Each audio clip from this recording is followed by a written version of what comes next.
Domingo 20 de junio de 2021. ¿Por qué tienen miedo? Guardo escondida una esperanza humilde que es toda la fortuna de mi corazón. Es que no podemos vivir sin esperanza, aunque más no sea una esperanza humilde. Y aunque en medio del vendaval sintamos miedo y nos falte la fe, Jesús está allí. La esperanza cristiana es mucho más. Leemos en el Evangelio de Marcos. Al atardecer de ese mismo día, Jesús dijo a sus discípulos: «Crucemos a la otra orilla». Entonces se desató un fuerte vendaval y las olas entraban en la barca que se iba llenando de agua. Jesús estaba en la popa, durmiendo sobre el cabezal. Lo despertaron y le dijeron: «Maestro, ¿no te importa que nos ahoguemos?». Despertándose, él increpó al viento y dijo al mar: «Silencio, cállate». El viento se aplacó y sobrevino una gran calma. Después les dijo: «¿Por qué tienen miedo? ¿Cómo no tienen fe?». Entonces quedaron atemorizados y se decían unos a otros: «¿Quién es este que hasta el viento y el mar le obedecen?». El pasaje que acabamos de escuchar corresponde a este domingo 12º del tiempo durante el año. Fue el evangelio que eligió el Papa Francisco para el momento de oración en tiempos de pandemia que se realizó el 27 de marzo del año pasado. Todos recordamos esas imágenes del Papa proclamando el mensaje de Jesús solo, en una plaza de San Pedro vacía, bañada por una lluvia mansa y constante. Estamos ya a las puertas del segundo invierno en pandemia y creo que viene bien recordar algunas de esas palabras del Santo Padre. Decía Francisco: «Es fácil identificarnos con esta historia. Lo difícil es entender la actitud de Jesús. Mientras los discípulos estaban alarmados y desesperados, él permanecía en popa. A pesar del ajetreo y el bullicio, dormía tranquilo, confiado en el Padre. Después de que lo despertaran y que calmara el viento y las aguas, se dirigió a los discípulos con un tono de reproche: «¿Por qué tienen miedo?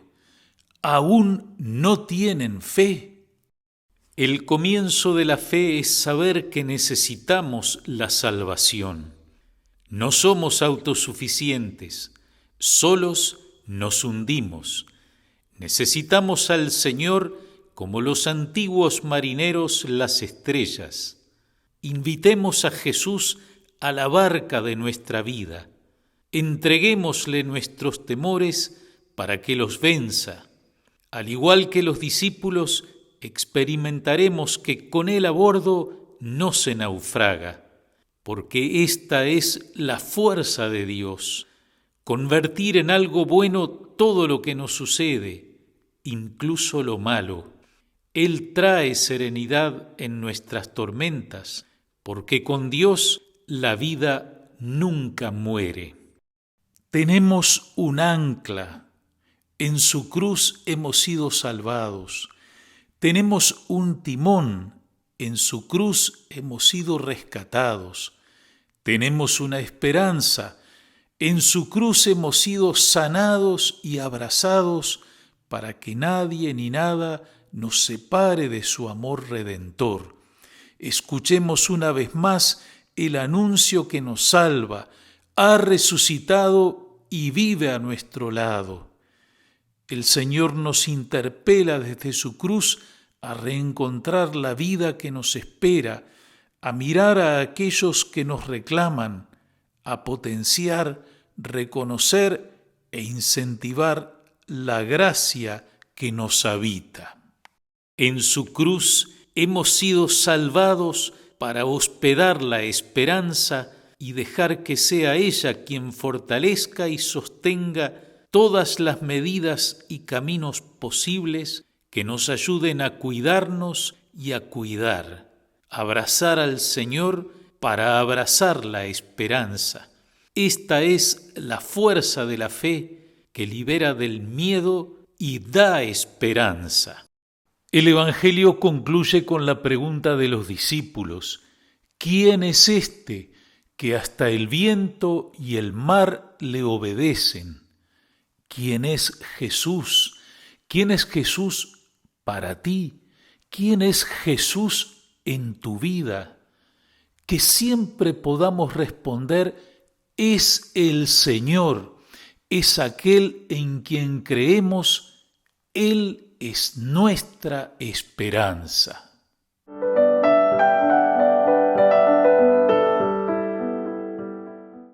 La imagen de una frágil embarcación en medio de un mar embravecido nos evoca también imágenes de nuestro tiempo, las de millones de personas que se ven forzadas a dejar su país, muchas veces en transportes precarios y peligrosos.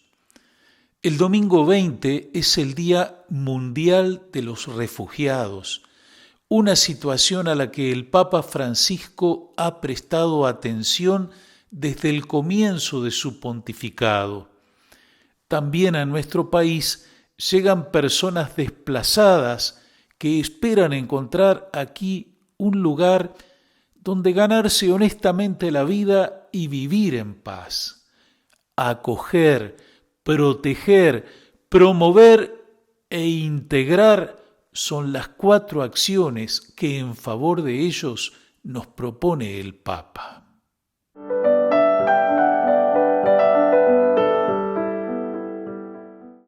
Tenía 23 años cuando murió a consecuencia de haber asistido a varios enfermos durante una grave epidemia. Se trata de San Luis Gonzaga, religioso de la Compañía de Jesús, cuya memoria celebraremos mañana, 21 de junio.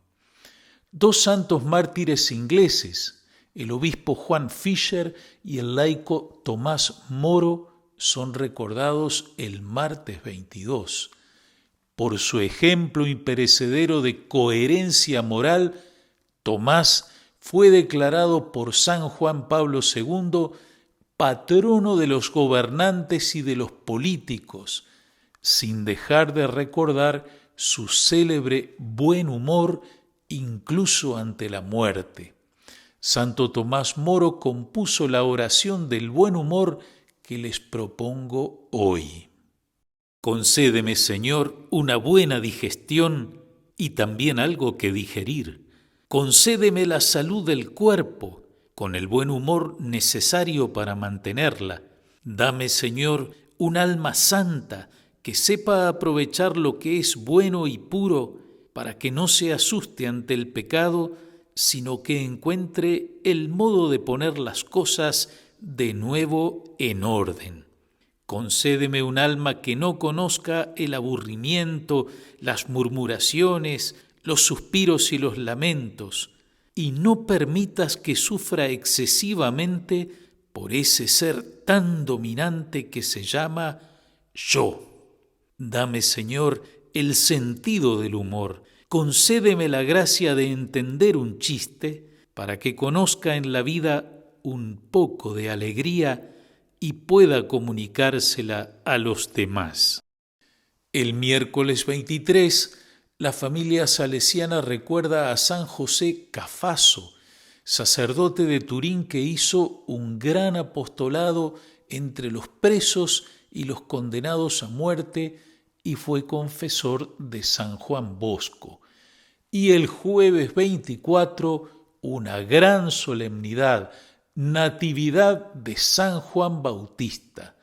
Juan fue hijo de padres ya ancianos, Isabel y Zacarías. El misterio de su nacimiento nos invita a confiar en la acción de Dios para quien nada es imposible. Con humildad y silencio contemplamos la obra divina de salvación y la celebramos con asombro y alegría. Aquí, en el departamento de Canelones, San Bautista es una ciudad, sede del municipio del mismo nombre y de la parroquia San Juan Bautista. La parroquia de Santa Lucía es también San Juan Bautista y una capilla de la parroquia de La Paz, en el barrio Santos Lugares, está también dedicada al precursor de Jesús. Saludamos a esas comunidades en su fiesta patronal. Todo es oración, todo puede y debe llevarnos a Dios alimentando ese trato continuo con Él de la mañana a la noche. Todo trabajo puede ser oración y todo trabajo que es oración es apostolado. Esas son palabras del fundador del Opus Dei, San José María Escrivá de Balaguer, a quien la Iglesia recuerda el sábado 26 de junio. Y esto es todo por hoy, amigas y amigos. No dejemos de cuidarnos y cuidar a los demás. Que el Señor los bendiga y hasta la próxima semana, si Dios quiere.